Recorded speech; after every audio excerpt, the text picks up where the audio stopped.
Movie में एक point था, मैं बहुत ज़ोर से हंसा था वो पॉइंट पे, एंड वो पॉइंट एक्चुअली फनी भी नहीं था। इनफैक्ट वो जो सीन पूरा चालू था वो एकदम सैड वाला सीन था, बैकग्राउंड में एकदम सैड म्यूजिक चालू था, सैड गाना शुरू था, और यहाँ पे ऋतिक रोशन पूरे ऐसे रिमोर्स में एक पंचिंग बैग को पंच करे जा रहे हैं। लेकिन गेस करो वो पंचिंग बैग एक्चुअली कौन से कंपनी का था? वो पंचिंग बैग था HRX के कंपनी का, ऋतिक रोशन के खुद के कंपनी का। मैं जो हंसा वो मोमेंट पे। और ये बस एक इंस्टेंस नहीं था, ऐसे काफ़ी सारे इंस्टेंसेस थे जहाँ पे पूरे मूवी में इन्होंने काफ़ी सारी जगहों पे प्रोडक्ट प्लेसमेंट्स करी है। एंड पोको का था, पोको मोबाइल फ़ोन्स का। ऐसा लग रहा था कि जो शॉट था वो एक्चुअली पोको के एडवर्टाइजमेंट में से उठा के यहाँ पे कॉपी पेस्ट कर दिया हो। लेकिन एनीवेज मूवी पे बात करते हैं। Fighter is a solid movie. क्यों? हर एक चीज़ पे बात करेंगे, दोनों पॉजिटिव्स और नेगेटिव्स दोनों पे बात करेंगे। शुरुआत करते हैं मूवी की कहानी के साथ।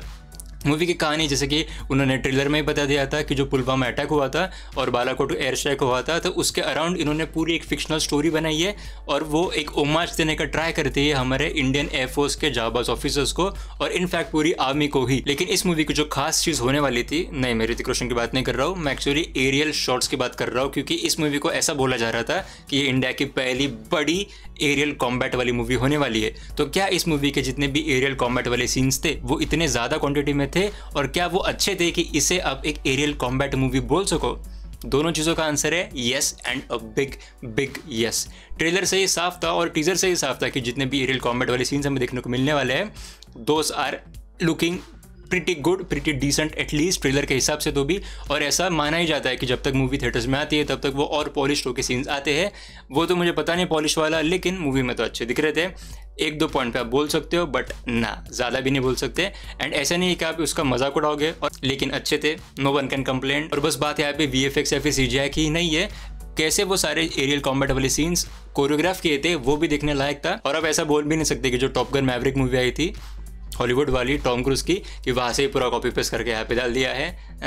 ये अपना इंडियन टच है भैया, एंड अच्छा था यार देखने में। तो या डेफिनेटली जो एरियल कॉम्बैट वाला जो सेक्शन था उसमें तो ये movie has passed with flying colours, या फिर फ्लाइंग जेट्स कह सकते हैं। फिर इस मूवी के जो डायरेक्टर है सिद्धार्थ आनंद, तो इनसे आप क्या क्या एक्सपेक्ट कर सकते थे, ये हमें इस बात का अंदाजा था। क्योंकि अगर आपने वॉर मूवी देखी है या पठान मूवी देखी है तो दोनों ही, और अगर दोनों ही मूवीज देखी है तो आपको तो डेफिनेटली पता है कि सिद्धार्थ आनंद एक ऐसे डायरेक्टर है जो इनके एक्टर्स को काफी स्टाइल के साथ प्रेजेंट करने में सक्षम है और वो पसंद भी करते हैं। यहाँ पे भी है, बट आई डोंट थिंक कि वो लेवल मैच हो पाया इवन पठान का या फिर इवन वॉर का भी, बट या स्टाइलिश शॉट्स तो है। फिर इसके बाद ये मूवी रिलीज हो रही है 25-26 जनवरी, तो आप एक्सपेक्ट कर सकते हो कि काफी पेट्रियोटिक वाले डायलॉग्स होंगे, कूट कूट के भरे होंगे, मोनोलॉग टाइप हो गए। तो हाँ वैसे भी है, कुछ लोगों को वो क्लीशे लग सकते हैं, कुछ लोगों को उससे और पम्प्ड अप फील हो सकते हैं, वो तो आप पे डिपेंड करेगा। लेकिन इस मूवी में तो भर भर के पेट्रियोटिक डायलॉग्स मुंह पे फिक के मारे गए। लेकिन हम बात करते हैं कुछ नेगेटिव्स के बारे में। जो मूवी की शुरुआत जैसी हुई थी, I was a bit worried for the movie, क्योंकि जो भी वो जोक्स वगैरह मार रहे थे काफ़ी क्लीशे लग रहे थे, क्लीशे से भी ज़्यादा वो लैंड नहीं हो रहे थे। I was a bit worried, मुझे लग रहा था सिद्धार्थ आनंद क्या कर रहे हो आप। लेकिन फिर जैसे जैसे मूवी का आगे बढ़ती गई, मूवी का मोमेंटम बढ़ता गया, आई वॉज प्रीटी हैप्पी। और मूवी का जो पीक आता था वो है पूरा इंटरवल का सीन। मैंने ट्वीट भी किया था उसके बारे में, I just love that interval वाला सीन। पूरा एकदम टेंशन से फील्ड वाला वो सीन था, एकदम मैं ऐसा उठ के बैठ गया था, भाई क्या हो रहा है। Absolutely love that scene. लेकिन उसके बाद इंटरवल के बाद थोड़ी सी गाड़ी यहाँ वहाँ पे डीरेल होती है, लेकिन वो भी एक स्टोरी के पर्सपेक्टिव से नेसेसरी था, क्योंकि स्टोरी को थोड़ा सा एक अलग दिशा में वो लेके जा रहे थे। तो I am not there to complain. फिर मूवी के अगर हम स्क्रीन प्ले की बात करें तो कुछ मोमेंट्स पे ऐसे ट्विस्ट उन्होंने मारे थे कि वो देख के बहुत अच्छा लग रहा था। इनफैक्ट एक कैरेक्टर का जो सैक्रिफाइस कह सकते हो या फिर जो भी कह सकते हो, तो वो कैरेक्टर का हम जो है वो सैक्रिफाइस या बोल सकते हैं कि वो काफ़ी पहले ही हम प्रिडिक्ट कर सकते थे, क्योंकि जैसे जैसे वो स्टोरी उस आदमी को ट्रीट कर रही थी वो आप अंदाज़ा लगा सकते हो कि भैया कोई शहीद होने वाला है तो ये बंदा होगा। लेकिन फिर भी जब वो मोमेंट आता है बाद में स्टोरी में, यू फील वेरी सरप्राइज, क्योंकि उसके पहले जो भी सेटअप था वो ऐसा था कि नहीं होगा, लेकिन फिर जब वो हो जाता है it was a very good twist. और उसके बाद भी एक दो ट्विस्ट आते हैं विच आई प्रीटी मच लाइक्ड। और जैसे मैं पहले बोल रहा था कि इस मूवी को ऐसा भी मार्केट किया जा रहा था कि it was an homage to air force या फिर पूरी मिलिट्री। तो हाँ उन्होंने ट्राई तो किया है पूरा ओमाज देने का, क्योंकि अपने उरी मूवी देखी होगी तो उरी मूवी में भी शहीद होने के बाद वो कैसा एक वॉर क्राई वाला सीन था, तो उस लेवल का तो यहाँ पे सीन नहीं है।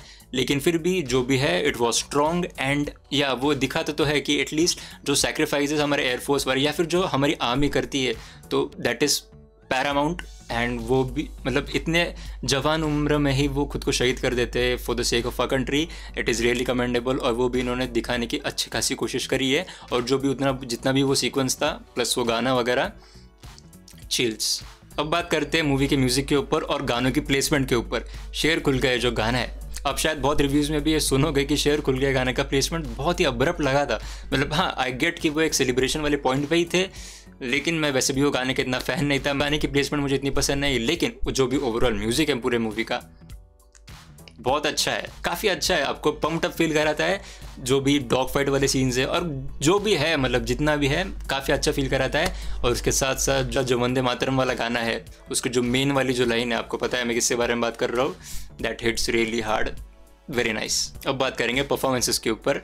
परफॉर्मेंस ऋतिक रोशन, बंदा 50 साल का हो रहा है and still he is got that charm, he is handsome dude, he is a very handsome dude. फिर उसके बाद दीपिका पादुकोण का भी काम अच्छा ही था। फिर उसके बाद करण सिंह ग्रोवर का भी काम मैं 50-50 बोलना चाहूँगा, लेकिन अनिल कपूर गुड अगेन। फिर जो भी सपोर्टिंग कैरेक्टर्स वगैरह थे, अच्छे कैसे ही सबका था। अब बात करने वाला हूँ मैं सबसे बेस्ट चीज़ के ऊपर, वो था इसका विलन।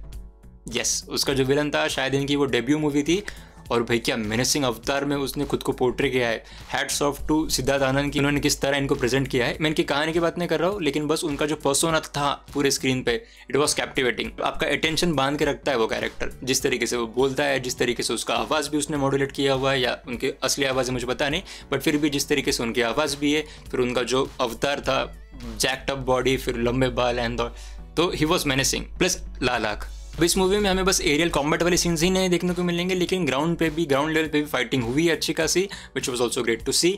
लेकिन जो मूवी का एंड है, this might be a unpopular opinion, लेकिन एंड मेरे ख्याल से इतना मेरे लिए तो हिट नहीं हुआ जितना मुझे वो इंटरवल के पॉइंट पे जो वो सीन हिट हुआ था। तो आई डोंट नो, लेकिन या अगर आपको पता नहीं है तो मैं आपको बता दूं कि इस मूवी को जो VFX और CGI करे हैं, वो करे हैं 2 कंपनीज ने मिलके। उसमें से एक कंपनी का नाम मैंने देख लिया था, उनका नाम था DNAG, और DNAG जो कंपनी है वो one of the leading VFX companies है पूरे वर्ल्ड में, और वही कंपनी VFX देने वाली है कल जिस मूवी की मैंने बात करी थी, बड़े मियां छोटे मियां, टाइगर श्रॉफ और अक्षय कुमार वाली मूवी। तो उस मूवी को भी इन्होंने ही VFX दिया है, और जिस तरीके से उन्होंने आज इस मूवी को VFX दिया है, इट वॉज प्रीटी गुड। या जाने से पहले जय Hind and thank you so much for watching.